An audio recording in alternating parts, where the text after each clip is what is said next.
Building or undertaking renovations to your home is such an exciting time. Planning the layout, doing selections, and dealing with your builder or trades can often see you getting wrapped up in the exciting part of the process without ensuring that some of the important legal matters have properly been covered.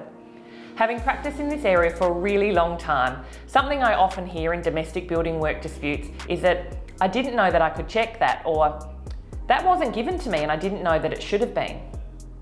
So, if you are building or engaging a trade to do work around your home, this video contains 3 important tips for you.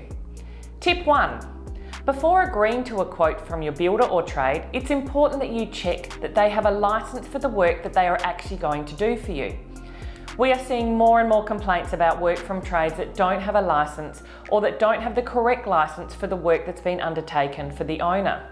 A license check is a free service that doesn't take long at all, but it's a really important step for you to do before you agree to anybody being formally engaged.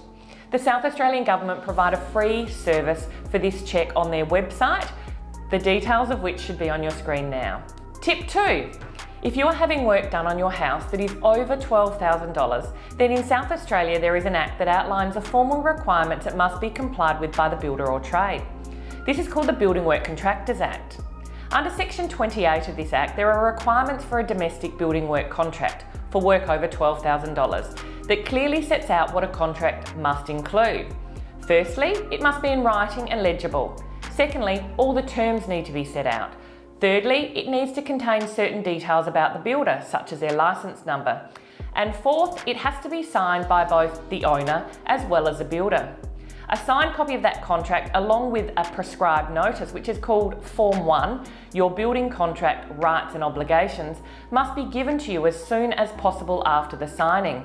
This Form 1 includes really important information about the contract that you should always read.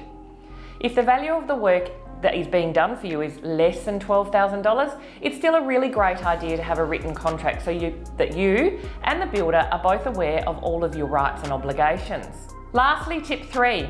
Under Section 34 of the Act, builders that are carrying out domestic work where the price is over the $12,000 and development approval is required are required to hold a policy of insurance in relation to that building work. A copy of that certificate of insurance must be provided to the owner and the relevant authority at the time of applying for that planning approval. Building work can't commence without that insurance being in place. This building indemnity insurance covers you as the owner for defective building work up to an amount of $150,000 in cases where perhaps the builder dies, disappears or is unable to complete the work or becomes insolvent. So if you or someone you know is getting building work done and needs advice or a building work contract reviewed before you sign it, please call us at Clarke Hemmerling Lawyers to speak to one of our building and construction law specialists.